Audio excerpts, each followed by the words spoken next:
ఇప్పుడు వరలక్ష్మి శరత్ కుమార్ గారిని మాట్లాడవలసిందిగా రిక్వెస్ట్ చేస్తున్నాం. వరలక్ష్మి గారు మీరు మామూలుగా మాట్లాడితే సరిపోదంట, డైలాగ్తో మొదలు పెడితే వినాలని అందరూ రిక్వెస్ట్. అంతే కదండి చెప్పింది? అదే అదే అదే అదే చెప్పారు.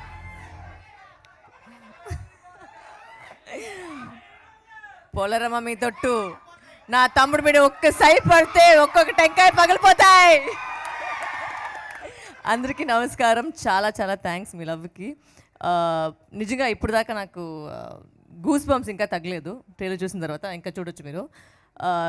It's fantastic. ఐ మీన్ నిజంగా ఒక మార్వెల్ సినిమా చూస్తే ఎలా ఉంటుంది, నిజంగానే అలా అనిపిస్తుంది నాకు. And thank you so much for making me a part of this world. And I think Hanuman అనేది వచ్చి మనకు అందరికీ ఒక ఫస్ట్ సూపర్ హీరో లాగా. అండ్ ఆ ఎమోషన్ తీసుకొని ఇలాంటి ఒక సినిమా చేసేది. And Teja fabulous job, really looking amazing in the film. And thank you Niranjan sir for ఇంత పెద్ద సినిమాని బిలీవ్ చేసుకొని దీంట్లో నమ్మకం పెట్టేసి తీశారు. అండ్ ఎక్కడికి వచ్చి ఒక కాంప్రమైజే లేదు. It's fantastic. ఇంకా మాట్లాడతాం, బట్ ఈరోజు వచ్చి అందరికీ చాలా థ్యాంక్స్. మీ లవ్ కోసం చాలా చాలా థ్యాంక్స్. అండ్ మీకోసం ఇంకా నేను బెటర్గా చేసుకుని వస్తున్నాను.